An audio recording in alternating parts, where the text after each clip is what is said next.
Well, because we can start in the sense that to understand the context, in terms of, I guess, the larger social, cultural context going on. So we grew up in a French-speaking community. So the community where we were, it was, I guess, it was the only municipality in a sense where it was still the majority of the people were French speaking.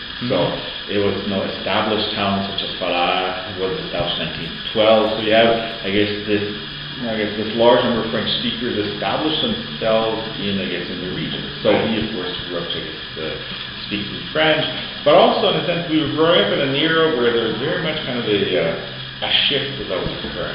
Because if we look statistically at the province of Alberta, you have two in a sense in terms of urbanization.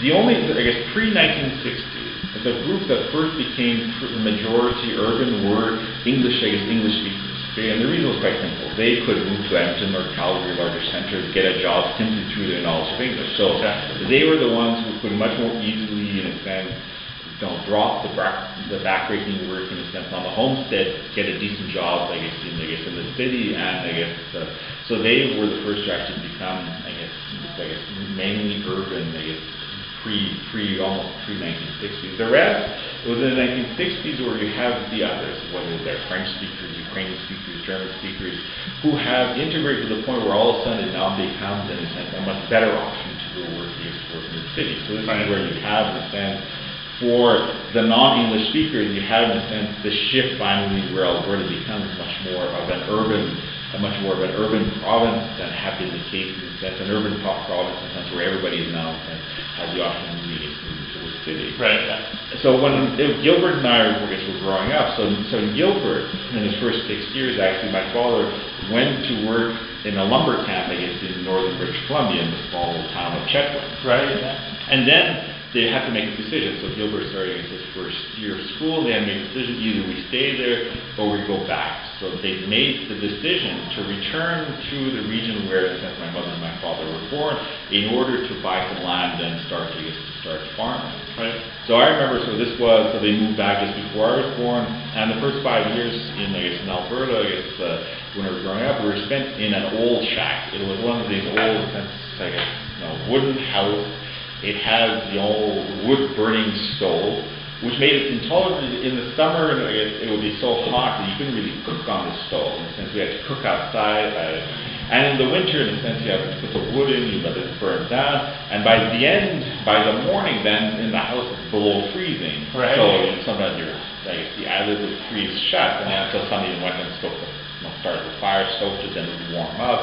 We had the outhouse in back. So in certain ways, we were, I'd say, anachronisms in a sense. Right. We were living the type of life that increasingly few people, in Alberta live. So, and in the spring, we had to go pick rocks. So we had animals. As soon as we were old enough to actually get some work, we had to go shovel manure or shovel wheat or shovel grain or pick rocks or run after cows, because a cow is such a stupid animal that if it is -40 and a cow is calving, if she has a choice between a nice pile of hay or a snowbank, well, my experience was she will invariably choose the snowbank. Right. So in a certain way, again, we were kind of growing up in a very, very rural and very, almost in the sense, living a way of life that was, in the sense, that was disappearing. So we were very liminal in a sense in terms of this transition. What community was that, sorry? It's in, we consider the Peace River region. Okay. So if you go from Edmonton, 500 kilometers northwest, just south of the town of Peace River, we have roughly a number of little French-speaking communities. You have Falade, you have Donnelly, well, not in French name, but the majority, +% of French-speaking. You have McLennan, you have, I guess, Géroville, you have Marie-Reine, Jacques-Côté, you have Tangent. So you have, in the sense that you have the municipality itself of Smoky River, where you have, and again, so when I was growing up, pretty much everybody that we knew spoke French. Right. So in certain ways, in the sense that, so we're growing up in the sense having to do this farm, or having to do, in a sense, living in a type, in a way of life, in a sense that was much more reminiscent of the 30s than, in a sense, the 60s and the 70s. Right. So in such a, I guess, for this reason, I think, the discussion why Gilbert's interest for the world of DC comic books, in certain ways, I guess it's probably comparable to the interest that people had in the 30s and the 40s for Superman.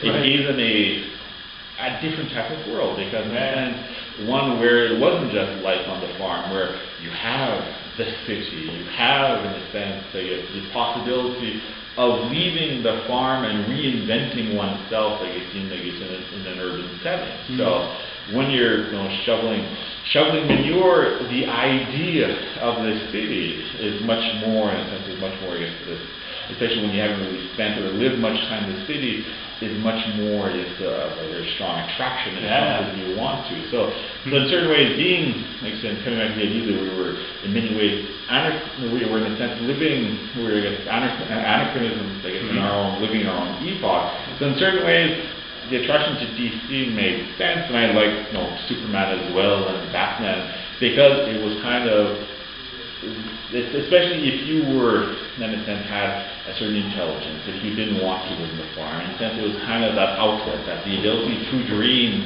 saying, yes, you too can leave. Yeah.